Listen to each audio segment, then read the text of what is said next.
بسم اللہ الرحمن الرحیم۔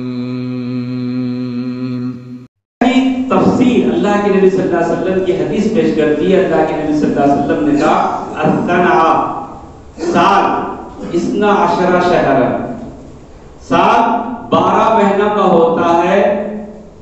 اسی حدیث کے اندر اللہ کے نبی کہہ رہے ہیں ان 12 مہینوں میں 4 مہینے حرمت کے ہیں، 3 مہینے لگاتار آتے ہیں، ذی القعدہ، ذی الحج، محرم الحرام، رجب المرجب۔ الحمدللہ جس مہینے میں ہم لوگ زندگی گزار رہے ہیں وہ حرمت کا مہینہ ہے۔ ذی القعدہ، ذی الحج کا مہینہ ختم ہوا، آج 1 محرم 1442 ہجری ہے، جس طرح 2020 عیسوی کہتے ہیں، ماہ اگست کہتے ہیں، تو اسی طرح اسلامی مہینے کا پہلا مہینہ 1 محرم اور 1442 ہجری ہے۔ تو محترم سامعین، آئیے اس مہینے کے تعلق سے مختصر ہم سمجھنے کی کوشش کریں گے کہ اللہ کے نبی صلی اللہ علیہ وسلم نے ہم کو اس مہینے میں کیا کام کرنے کا حکم دیا اور آپ نے کیا کام کیا۔ اور اس مہینے میں خصوصاً غم منایا جاتا ہے حضرت حسین کی شہادت، حضرت حسین رضی اللہ کی شہادت جو واقعہ کربلا کے نام سے مشہور و معروف ہے۔ تو آئیے اللہ کے نبی صلی اللہ علیہ وسلم کو ان نواسوں سے کیسی محبت تھی، ان تمام چیزوں کو آپ کے سامنے پیش کرنے کی کوشش کی جائے گی۔ امید ہے کہ بابا سماعت فرمائیں۔ محترم سامعین کرام، جس طرح حسن اور حسین یہ 2 نواسے ہیں اللہ کے نبی صلی اللہ علیہ وسلم، اور آپ کی لاڈلی پیاری بیٹی حضرت فاطمہ اور آپ کے داماد حضرت علی رضی اللہ تعالیٰ جو خلیفہ بھی گزرے، ان کے بیٹے فاطمہ کے بیٹے اللہ کے نبی صلی اللہ علیہ وسلم کے نواسے۔ حضرت ابو ہریرہ رضی اللہ بیان کرتے ہیں کہ ایک دفعہ اللہ کے نبی صلی اللہ علیہ وسلم تشریف لا رہے تھے ہمارے پاس، ایک کندھے پر حضرت حسن تھے، ایک کندھے پر حضرت حسین رضی اللہ تعالیٰ عنہما تھے۔ کبھی اللہ کے نبی ان کو پیار کرتے، کبھی ان کو پیار کرتے، یعنی یہ نواسے کو چومتے، کبھی یہ نواسے کو چومتے۔ تو ایک صاحب رسول نے دیکھا، پوچھا اللہ کے نبی آپ ان سے بھی محبت کرتے ہیں؟ دیکھیے صحیح حدیث ہے، اس حدیث کو احمد نے روایت کیا ہے، کیا جواب دیتے ہیں؟ من احبہما فقد احبنی ومن ابغضہما فقد ابغضنی۔ لوگوں میں ان سے محبت کرتا ہوں، سنو، جو ان سے محبت کرتا ہے وہ مجھ سے محبت کرتا ہے، جو ان سے بغض رکھتا ہے، عداوت رکھتا ہے، وہ مجھ سے بغض رکھتا ہے۔ اللہ یعنی رسول صلی اللہ علیہ وسلم کے نواسوں سے بغض رکھنا، اللہ کے نبی صلی اللہ علیہ وسلم سے بغض رکھنا ہے، ان سے محبت رکھنا نبی صلی اللہ علیہ وسلم سے محبت رکھنا ہے۔ تو کون سا بدقسمت ہوگا کہ ان سے بغاوت کر کے، ان سے بغض کر کے نبی کریم صلی اللہ علیہ وسلم سے بغض کرنے کے لیے تیار ہو؟ ہر کس نہیں ہوتا۔ آئیے اسی طرح اللہ کے نبی صلی اللہ علیہ وسلم کتنی محبت کرتے تھے ان 2 نواسوں سے، اس حدیث سے بھی آپ کو پتا چلے گا۔ ایک دفعہ اللہ کے نبی صلی اللہ علیہ وسلم منبر پر ٹھہر کر بیان دے رہے تھے، حضرت حسن اور حسین سرخ لباس پہن کر مسجد میں داخل ہوئے، لڑتے پڑھتے آ رہے ہیں۔ تو اللہ کے نبی صلی اللہ علیہ وسلم دیکھے کہ لڑتے پڑھتے آ رہے ہیں، تو اللہ کے نبی صلی اللہ علیہ وسلم منبر چھوڑے، اترے، بیان کو بند کیا، گئے، دونوں کو لیے گود میں اٹھائے اور منبر پر لائے اور بٹھا کر کہے انما اموالکم واولادکم فتنہ۔ یہ اللہ کا فرمان ہے کہ بے شک لوگوں اموال اور اولاد یہ آزمائش ہے۔ میرے جب نواسے آ رہے تھے تو ان کا لڑنا گرنا پڑنا مجھے دیکھا نہ جا سکا، اس لیے میں منبر چھوڑ کر ان کو لینے گیا۔ اتنی محبت۔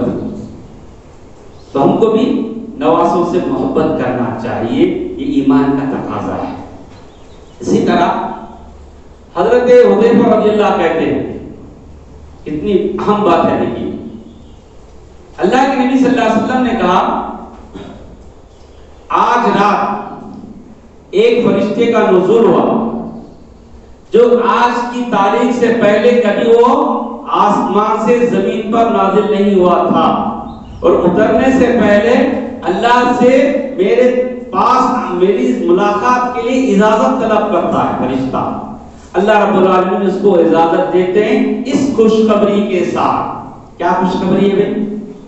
اللہ کے نبی کہہ رہے ہیں وہ فرشتے کا نزول ہوا جو آج تک وہ زمین پر نازل نہیں ہوا تھا، آ کر مجھے خوشخبری دے رہا ہے کہ اللہ کے نبی صلی اللہ علیہ وسلم تمہاری بیٹی لخت جگر حضرت فاطمہ جنت کی عورتوں کی سردار ہوگی۔ اور کیا کہا؟ یہ دو نواسے حضرت حسن حضرت حسین رضی اللہ عنہما جنت کے نوجوانوں کے سردار ہوں گے۔ اسی لیے کہا اللہ کے نبی نے کہ یہ دونوں نواسے میرے پھول ہیں۔ ماشاءاللہ اللہ کے نبی بہت محبت کرتے تھے۔ اسی طرح حضرت ام سلمہ رضی اللہ کہتی ہیں ایک دفعہ حضرت جبرائیل کا نزول ہوا۔ حضرت جبرائیل اللہ کے نبی صلی اللہ علیہ وسلم کی خدمت میں حاضر ہوئے، اس وقت حضرت حسین میری خدمت میں تھے، رونے لگے۔ تو پھر میں نے حضرت حسین کو چھوڑ دیا۔ ام سلمہ رضی اللہ کہتے ہیں میں چھوڑ دی تو وہ حضرت حسین سیدھا جا کر اللہ کے نبی صلی اللہ علیہ وسلم کے پاس بیٹھے، قریب میں بیٹھے، تو حضرت جبرائیل بھی موجود تھے۔ تو حضرت جبرائیل نے پوچھا اللہ کے نبی سے، اے اللہ کے نبی صلی اللہ علیہ وسلم کیا آپ ان سے محبت کرتے ہیں؟ تو اللہ کے نبی نے کہا ہاں میں محبت کرتا ہوں۔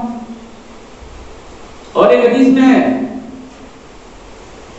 عطار بن یسار رحمہ اللہ کہتے ہیں کہ ایک صحابی نے مجھ سے کہا کہ اللہ کے نبی نے دونوں نواسوں کو سینے سے لگایا اور کہا اے اللہ میں ان سے محبت کرتا ہوں، تو بھی ان سے محبت کرتا۔ تو حضرت جبرائیل جب پوچھے تو اللہ کے نبی نے کہا کہ ہاں میں ان سے محبت کرتا ہوں۔ سنو ایک وقت آئے گا آپ کی امت اس لڑکے کو اس نواسے کو ختم کر دے گی، اور معلوم ہے آپ کو کون سی زمین میں ختم کرے گی بتاؤں؟ دیکھنا چاہتے حضرت جبرائیل پوچھ رہے ہیں اللہ کے نبی سے۔ تو حضرت جبرائیل وہ زمین سرزمین کی مٹی لا کر اللہ کے نبی کو دکھایا، وہ کون سی سرزمین تھی؟ وہ کربلا کی تھی۔ تو یہ محرم میں یہ واقعہ ہونا یہ اللہ کا فیصلہ تھا، پہلے ہی اللہ کے نبی صلی اللہ علیہ وسلم کو حضرت جبرائیل کے ذریعے بتا دیا گیا تھا کہ کربلا کی سرزمین میں آپ کے نواسے کو شہید کر دیا جائے گا۔ تو محترم سامعین کرام، اسی طرح صرف آپ ہی ایک شہید نہیں ہوئے ہیں، آپ کے والد محترم حضرت علی رضی اللہ تعالی عنہ کو بھی شہید کر دیا گیا، اور اس سے پہلے حضرت عثمان غنی رضی اللہ تعالی عنہ کو بھی شہید کر دیا گیا، اور اس سے پہلے حضرت عمر فاروق رضی اللہ تعالی عنہ کو بھی شہید کر دیا گیا۔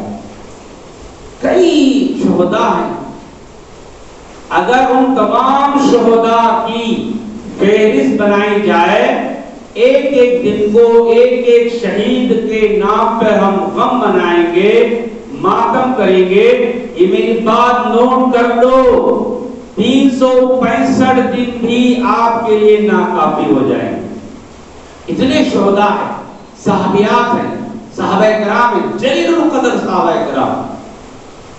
تو محترم سامعین، تو کہنے کا مطلب یہ ہے اس مہینے میں ہم کو کیا کرنا ہے کیا نہیں کرنا ہے یہ ڈیسائیڈ کرنا ہے۔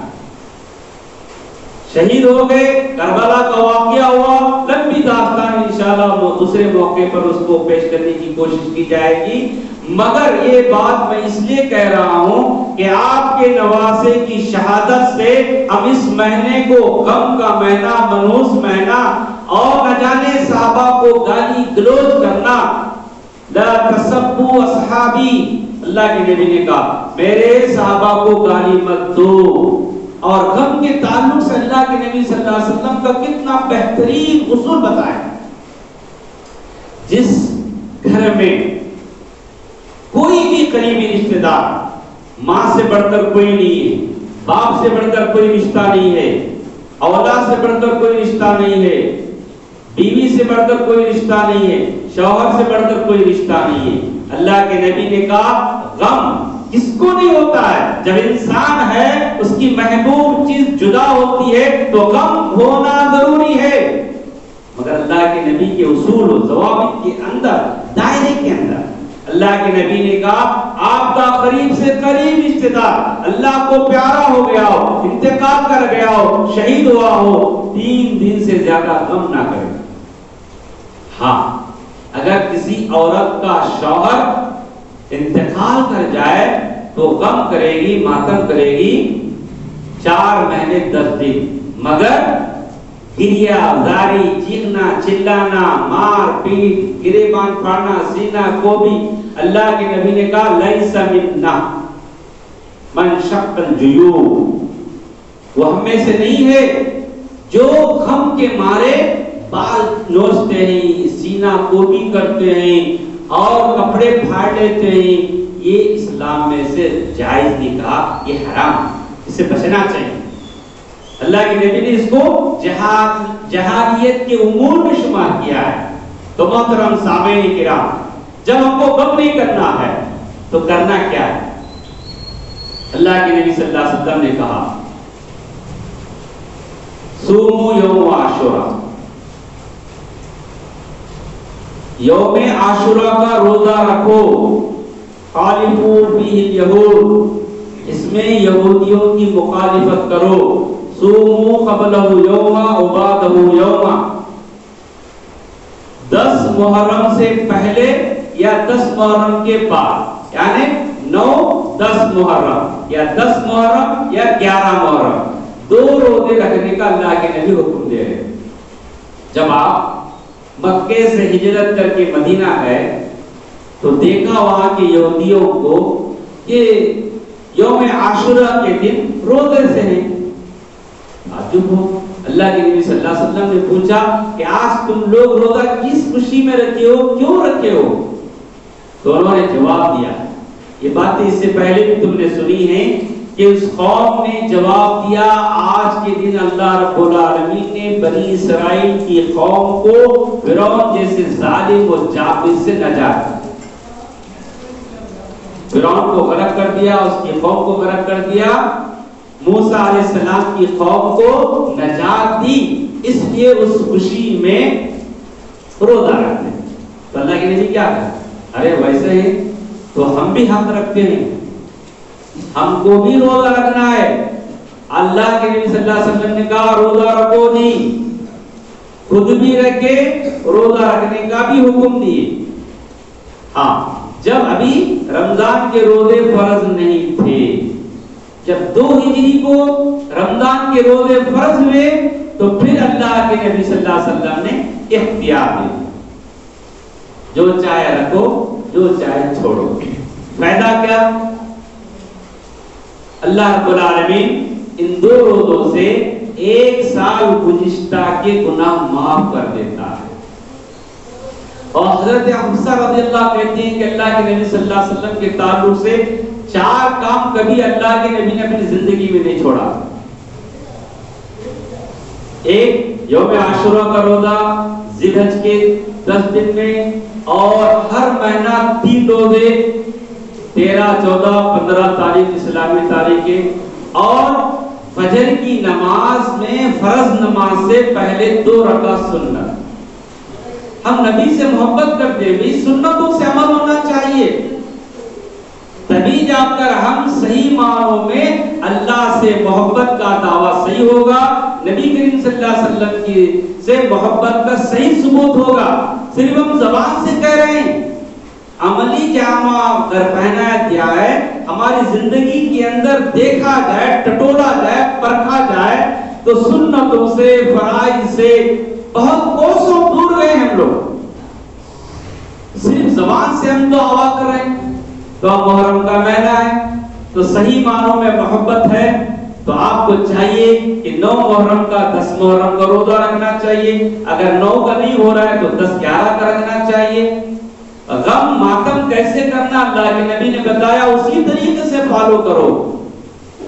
وَمَا آتَاكُمْ رَسُولٌ فَخُذُوهُ وَمَا نَهَاكُمْ عَنْهُ فَانْتَهُوا۔ اللہ کا حکم ہے اے لوگوں، نبی جو حکم دے اس کو لو، جس سے روکے اس سے رک جاؤ۔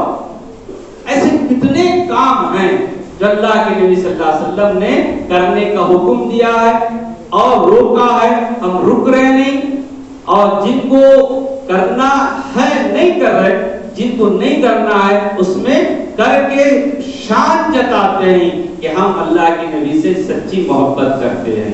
تو محترم سامعین کرام، یہ ماہ محرم کا آغاز ہو چکا ہے، یہ بھی ایک حرمت کا مہینہ شمار کیا ہے اللہ رب العالمین اس زمانے سے جس تاریخ کو اللہ نے زمین و آسمان کو پیدا کیا۔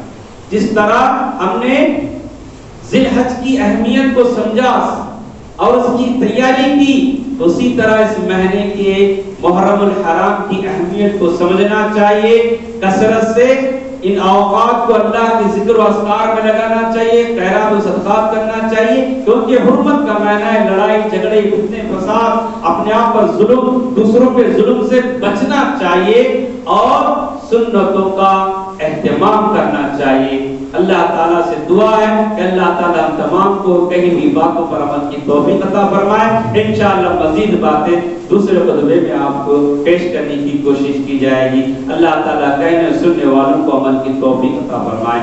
آمین ثم آمین الحمدللہ رب العالمین۔ السلام علیکم ورحمۃ اللہ وبرکاتہ۔